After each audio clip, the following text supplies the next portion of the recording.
دای ئەمیش گوتم ئەدی ئەو کۆخەتان بۆ چ دروست کردووە شوێنێک بوو وەکو کۆخ بوو کۆخی قەدیم ئەوە هەموو بەدار و تشتی وها دروستان کرده بوو گوتی کە ئەو ئافرەتانەی لەوێ پەڕینەوە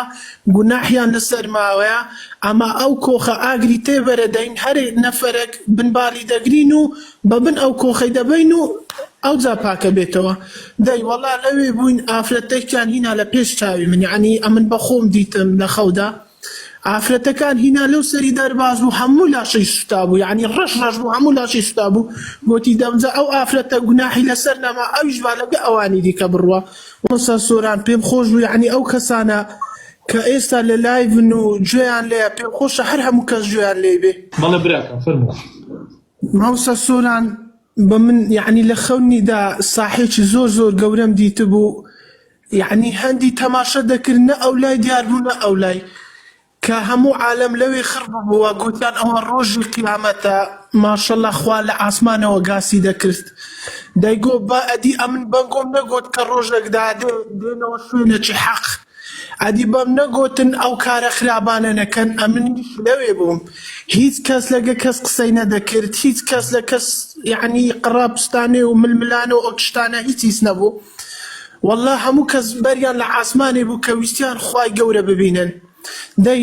گوتیان یەڵا هەموو کەسیش دەڕۆیشت وەڵام منیش لەگەوانی ڕۆیشتم چۆمە شوێنێک دوو کەس ئەمیان گرتم هەردوو ملیەکانیان گرتم گوتیان ئەتومە ڕوو بۆ ئەوێ قەرەبارغا ئەکەویە خوارێ گوتم لۆ چێ کەومە خوارێ گوتیان وەڵا دەکەویە خوارەوە دەی ملەکانیان گرتم و لەوێ ئینسانەکان دەرباز ئەبوون کوبلەی دەرەجە هەبوو پلیکانە ئەوەی دەهات لە سەپلیکانە هەندێک جار پەنجە پێی دەگر هەندێک جار پانیە پێی دەگر بۆ ئەولا دەرباز بێ هەندێک کەس دەهاتن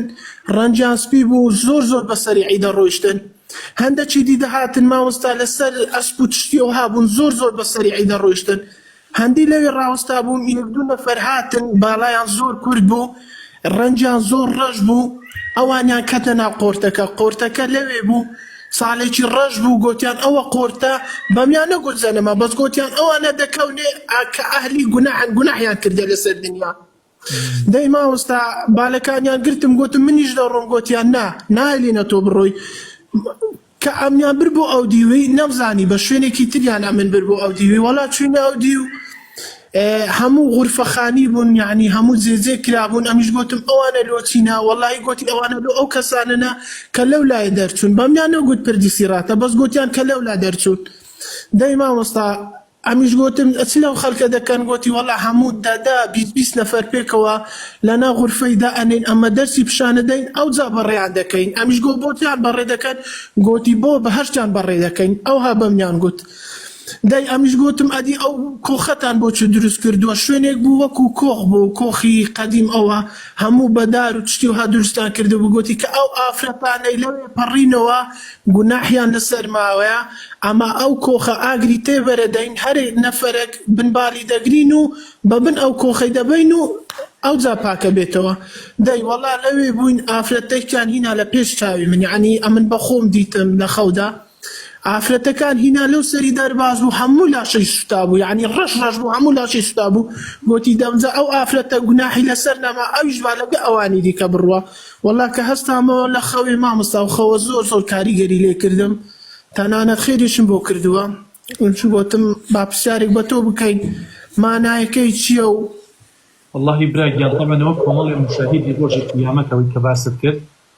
ینی بالضبط ئەوانی کە باست کرد لە فەرمودەیە باس کراوە بینینی ڕۆژی قیامەتیش بۆ کەسێک کە بینیوێتی ئینزارە ئیتر بینی خۆت لەگەڵ خوایە چاکە لەگەڵ خەڵکە هەر زۆڵم و ستەمێکت هەیە عەقیدەکەت ئەگە عەقیدەیەکی خراپە عیبادەتەکانت ئەگە لە جێگەی خۆیانیە هەوڵ بە چاکسازی لە خۆتا بکە بەڵکو خوای گەورە ڕەحمت پێ بکات والله مامۆستا بۆ خەونە زۆر سەرسام بووم بەس ئەلحەمدولیلا هەتا ئێستا لە هەموو گوناه و تاوانێک و هەموو شتێک زۆر بەدوور بوویمە یعنی ئەهلی مزگەفت و نوێژ و یعنی بە منالیەوە هەموو ڕۆژەکانم گرتووە و هەموو شتێکم گرتووە ئەلحەمدولیلا لە هیچ شتێک نەقسم نییە لەخوا بەزیابێت کە من وە ئەڵێم براگیان زۆر کەس هەیە شوێنکەوتی کەسێکی زاڵمە بەڵام پێنج فەرزە لە مزگەوت میشنێت بەڵام تۆ لەو کاتەیە ئەو کاتە مزگەوتەکەی هیچ ئیسفادەی نابێ بۆ تۆ مەبەستم ئەوەیە ئەبێ لە ڕووی عەقیدە و بیر و باوەڕی شەوە عەقیدەیەکی دامەزراوتە بێت والله ما وستا او خلكانه همو بريان العاسماني بو كخواي قوره ببينر دنجي دهات ايغو او خلك همو ايغو ادي بانغوم نغوتي روجي بحق دهت يعني من بو كلمه زور السرسام كاريغريان اللي كرديما والله الجوره رحمن ليبكى وعاقبتنا بخير بدير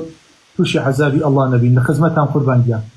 تاوت ما تشكى ما موسى سوران ان شاء الله سركوتو ابي ان شاء الله او كسانه او ما موسى عيني بري هلا دا شون تكايت يعني من زور خوا هاوكارمان بي يا ربي خوي جوره هاوكارمان بيت خوا رحمن ليبكى لا حول ولا قوه الا بالله